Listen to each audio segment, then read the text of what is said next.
చివరికి వాడు చావబోయే రోజొచ్చినా వాడి పాడె మోసే పని కూడా ఎవ్వరికీ దొరకదు.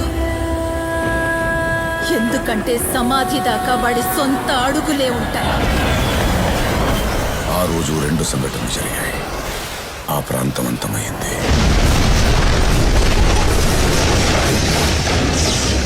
వాడు కూడా.